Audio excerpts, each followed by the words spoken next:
Welcome to the Tactical Edge YouTube channel. Today we are going to showcase the Taiwanese-made M4 from SRC, which is available online and in store. Okay, so the first thing you're going to notice when you pick up an SRC rifle is that it is a little bit better quality than what you're used to. It's a little bit heavier, the edges are a little bit better refined, and it is a higher quality product. This is something we worked really hard on over the past 2 years with SRC as a company, getting all the little bits and pieces sorted, making sure that it's shot correctly. Obviously, gel ball is a difficult product to deal with, and there's a lot of variances with the size of the gels and the hardness of the gels and things like that. So we made sure that we took our time and got everything right before we actually brought it to market. And now we feel we've got a product where you can not have to upgrade, not have to do anything, and straight out of the box, it's ready to go, game ready, ready to do what you need it to do.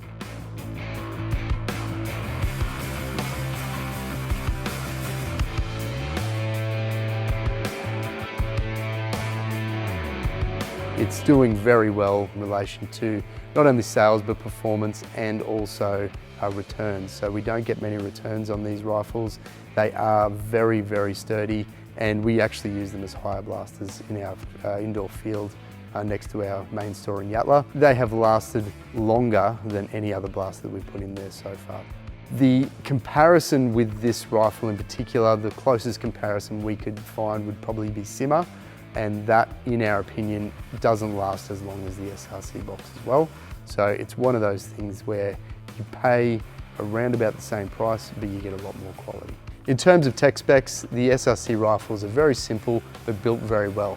You've got a cast gearbox with radius edges, you've got cast gears, and you've got a 7.3mm inner diameter barrel. It also runs on an M100 spring.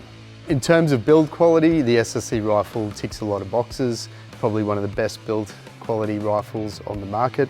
If we go from the flash hider all the way through, we've got a metal flash hider, metal outer barrel. There is also a little bit of wiggle room in there for a hop up if you do take the flash hider off. We made that specifically with a little bit of extra in there so that it fits the hop up nicely. Obviously, gel blasters have the hop up on the end instead of internally like airsoft. Metal iron sight. This model here, or the nylon models, have plastic handguards, plastic receiver, and plastic buttstock. The rest of it is metal. The buffer tube is metal as well, so you can feel a real good bit of weight in there. There really isn't a lot of wiggle room in the SRC blasters. They're put together with low tolerances, so it does feel like a sturdy unit when you're holding it. It does have a metal buffer tube with retractable stock, and overall it is a very solid build, and these gearboxes are rear-wired with mini-to-mirror plugs, so all your batteries will work in them.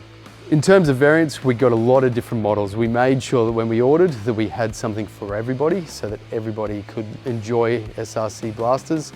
There are about 10 different versions of the plastic model. So that means plastic receiver and plastic handguard. And there is 2 colors, there's the dark earth and the black.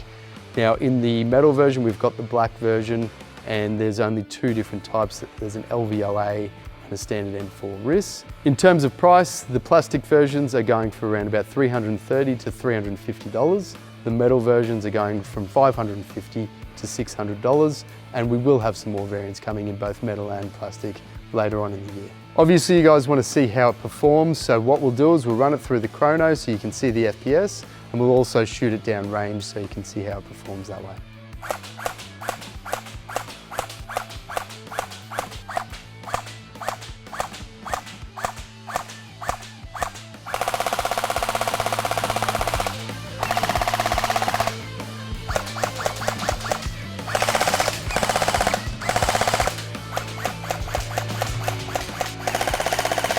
And some additional tech specs that we need to speak about, just so you guys have some more information on the blast itself.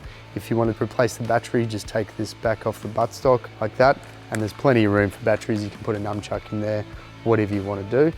These will run on 11 volt, no problem. We do sell them with a 7.4, but 11 volt is fine as well with these. In regards to mags, the SRC blasters fit Gen 8 mags, no problem. And also we do have a magazine that we built specifically for this blaster. We call them Trident mags, that's what we're using. And this does have a mag prime if you just push the switch as well. If you're interested in purchasing an SRC Gelblaster, check us out online or visit us in one of our 3 stores in Queensland. Thank you for watching, and I'll see you for our next video.